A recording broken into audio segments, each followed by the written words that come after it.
Hello, আসসালামু আলাইকুম বন্ধুরা, সবাই কেমন আছো? আল্লাহর রহমতে আছি, আলহামদুলিল্লাহ আমরা ভালো আছি। আমি রান্না করতেছি এক বাটি মাংস দিয়ে মুগ ডাল রান্না করতে। এই যে ডালগুলো তেলের মধ্যে ভেজে ভালো করে পানিতে ভিজিয়ে রেখেছি, একদম দানা দানা। তেলের মধ্যে না ভাজলে একদম কাঁচা একটা গন্ধ করবে, তাই তেলের মধ্যে আগে থেকে ভেজে নিয়েছি। প্রথমত পেঁয়াজগুলো হালকা ভেজে নিয়েছি, বাদামি করব না, একটু নরম হয়ে আসলে দিয়ে দেবো এখানে সব ধরনের মশলাপাতি, আদা রসুন পেঁয়াজ সব ধরনের মশলা দিয়ে কষিয়ে নিচ্ছি ভালোভাবে। দেখো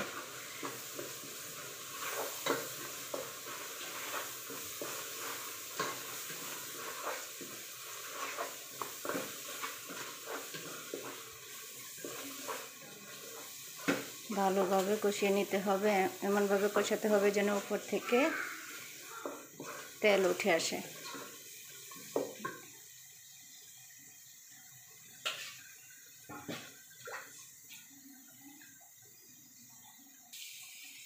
মুগ ডাল তাই একটু হলুদ মরিচ বেশি করে দিলাম, একটু ঝাল ঝাল করে,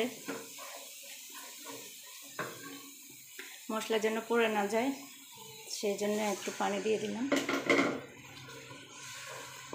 এবার দেখো এই মশলাগুলো কষিয়ে নেওয়া হোক, কষানো হলে ফিরে আসতেছি। দেখো মশলাগুলো কষানো হয়ে গেছে, নিচ থেকে উপরের দিকে তেল উঠে আসছে, আর একটু কষানো হোক।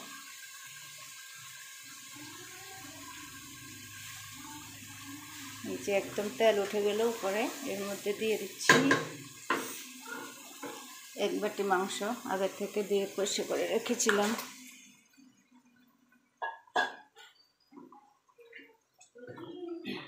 ভালোভাবে এই মাংসগুলোকে রান্না করে নিচ্ছি।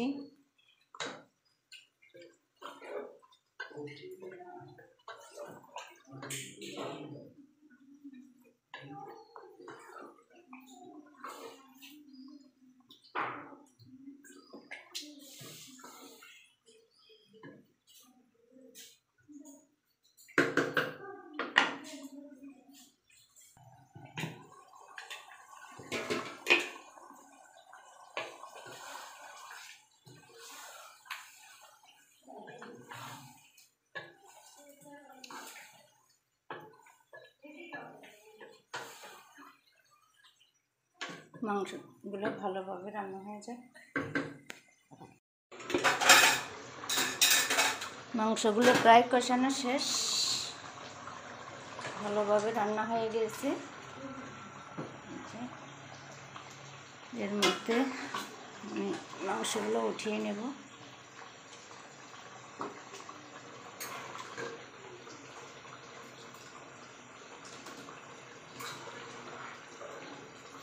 কারণ ডালের সাথে মাংসগুলো একসাথে দিলে মাংসগুলো সব থেতলে যাবে, তাই আগে থেকে মাংসটা আলাদা করে রান্না করে রেখেছি।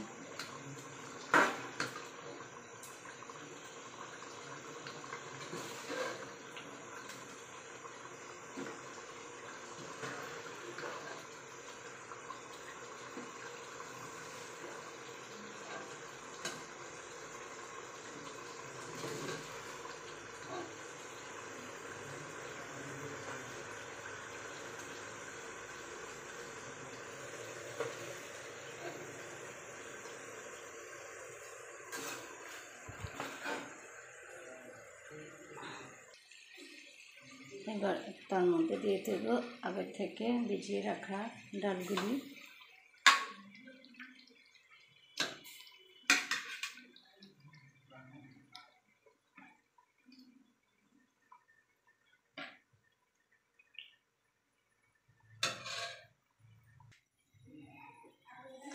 সবগুলো ডাল দিয়ে মাংসের ঝোলের মধ্যে ভালোভাবে কষিয়ে নিচ্ছি।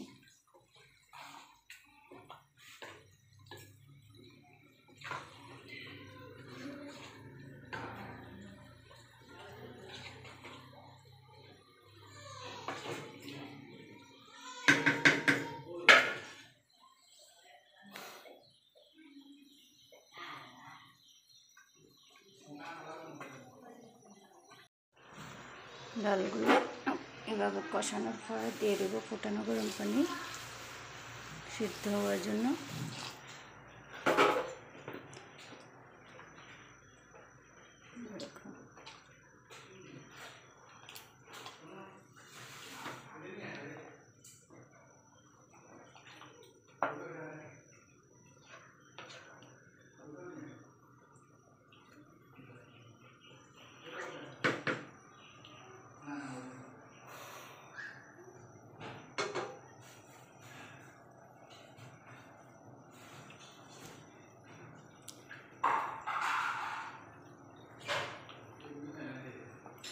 যে ডালগুলো কষানো হয়ে গেল, ফুটন্ত গরম পানি দিয়ে দিলাম।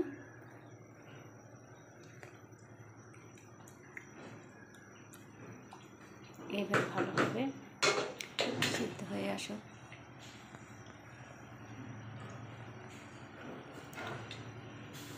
ডেকে দিলাম সিদ্ধ হওয়া পর্যন্ত। ডালগুলো যখন এইভাবে ফুটে আসবে, এই যে আদা আদা সিদ্ধ হয়ে গেছে,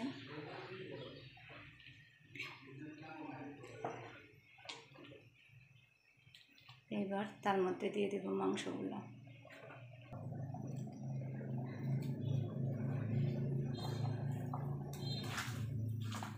এই যে দেখো মাংসগুলো দিয়ে দিলাম।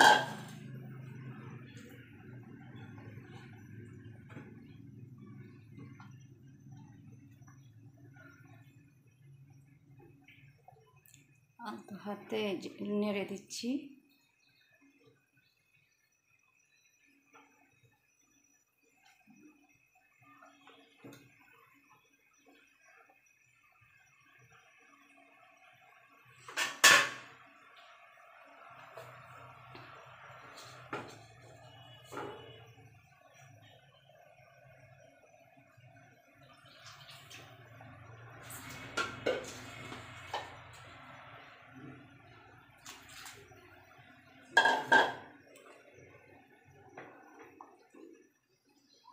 নিচের থেকে যেন না লেগে যায়, একটু নেড়ে দিচ্ছি।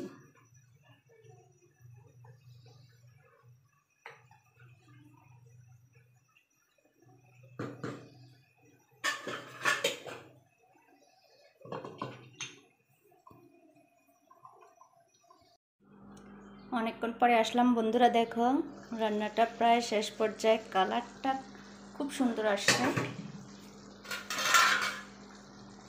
দেখো একটু মাখা মাখা হয়ে গেছে, বেশি পাতলা করব না।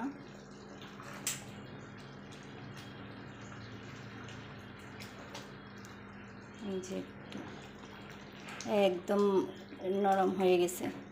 দেখো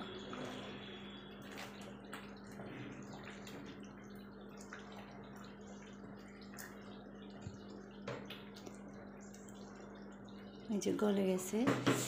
নামানোর আগে তার মধ্যে দিয়ে দেব, নামিয়ে নেব তার আগে দিয়ে দেব একদম গরম মশলা।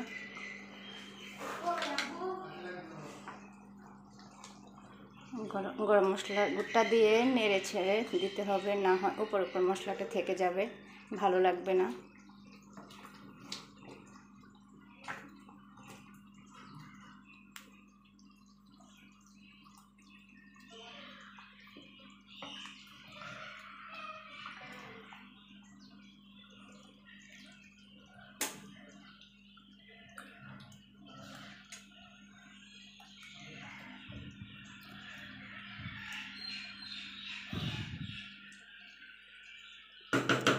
নেড়ে ছেড়ে দিলাম। এর আগে আমি একটু খেয়ে দেখব কেমন হয়েছে। আলহামদুলিল্লাহ ভালোভাবে সিদ্ধ হয়েছে। দেখো আমার রান্নাটা কেমন লেগেছে সবার কাছে, সবাই কমেন্ট বক্সে জানাবেন কার কাছে কেমন লেগেছে আমার রান্নাটা। সেই পর্যন্ত সবাই ভালো থাকেন, সুস্থ থাকেন। আবারও যেন সামনের দিকে রান্না নিয়ে আসতে পারি সেই পর্যন্ত দোয়া করবেন। সবাই ভালো থাকেন, সুস্থ থাকেন। আল্লাহ হাফেজ, আসসালামু আলাইকুম।